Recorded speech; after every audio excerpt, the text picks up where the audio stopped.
اور ساتھیوں، بس مدینے میں وہ دن بڑا عجیب تھا جب سیدنا فاروق اعظم کے بیٹے کا معاملہ آ گیا۔ آج 60 سال کا بوڑھا عمر ابو شامہ حضرت عمر کے صاحبزادے، یہودیوں نے سازش کر کے انہیں نبیذ پلا دی۔ نبیذ جائز تھی، نبیذ کیا کہ شراب پلا دی۔ پھر مقدمہ قائم ہوا، کہا اب پتہ چلتا ہے عمر کتنا عدل کرتا ہے۔ سیدنا فاروق اعظم کے پاس گواہ آئے، صاحبزادہ اندر کھانا کھا رہا تھا، فاروق اعظم نے گریبان سے پکڑا، کھینچ کے لائے، فرمایا ابو شامہ چل، تو نے شراب پی ہے، تجھے کوڑے مارے جائیں گے، تیرے لیے 100 یا 80 کوڑوں کی سزا تیاری کر لے۔ ابو شامہ کہتے ہیں کہ ابا جی انہوں نے نبیذ تئی تھی، شراب پلا دی۔ فرمایا تو نے پی کیوں؟ تو نے پی کیوں؟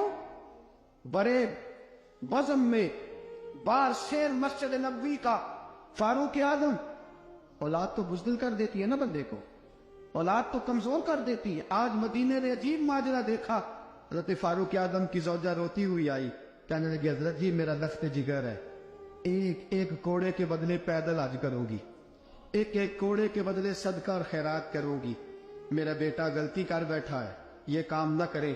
آپ نے فرمایا تو مجھے کہتی ہے میں یہ کام نہ کروں؟ تیرے حج اور تیرے کوڑے کیا کرتے، تیرے حج اور صدقے کیا کرتے ہیں؟ کوڑے لگانا میرے مصطفیٰ کی شریعت کا قانون ہے۔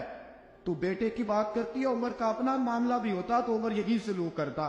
لوگوں نے کہا حضرت جی آپ تھوڑی دیر، ابھی ان کی والدہ پریشان ہے، گھر میں پریشانی، حضرت ٹھہر جائے، کل پرسوں ترسوں سزا دے لیجیے گا۔ فرمایا تمہیں یاد نہیں جب مدینے کی ایک بی بی نے چوری کر لی تھی اور میرے مصطفیٰ کی بارگاہ میں کہا گیا تھا حضور ذرا ٹھہر جائے، سزا نہ دے، تو حضور نے فرمایا تھا اگر فاطمہ بھی چوری کرتی تو ہاتھ کاٹ دیتا۔ تمہیں یاد نہیں نظر مصطفیٰ کے ٹکڑے کھانے والا ہوں، میں کیوں دیر کروں؟ پچھلے گناہ کرنے میں دیر کی ہے جو سزا میں دیر کروں، برساؤ کوڑے۔ حضرت افلا نامی غلام، حضرت جی آپ کا لخت جگر ہے۔ فرمایا لخت جگر نہ دیکھ، مصطفیٰ کا قانون دیکھ، میرا بیٹا نہ دیکھ، مصطفیٰ کے قانون کا قیام ضروری ہے۔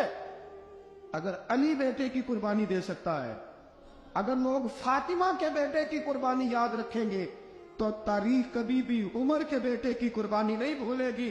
فرمایا غلطی سے ہو گیا یا جیسے بھی، اسے خیال کرنا چاہیے تھا، کوڑے لگاؤ۔ 80 کوڑے لگے تو بیٹے کی روح پرواز کر گئی۔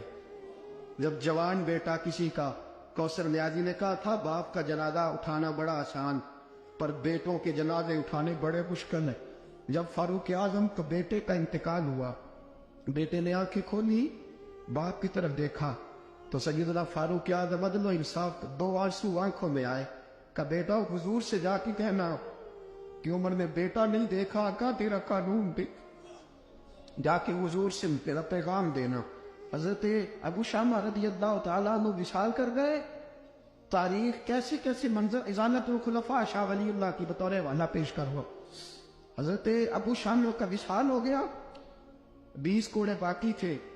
لوگوں نے حضرت جی آپ کیا کرنا ہے؟ فرمایا اس کا جنازہ پڑھو، اسے قبر میں دفن کرو، باقی 20 کوڑے اس کی قبر پہ مارو، اس کی قبر پہ 20 کوڑے مارو۔ کا حضرت جی ایسا بھی ہوتا ہے؟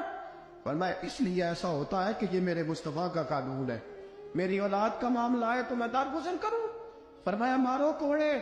حضرت سیدنا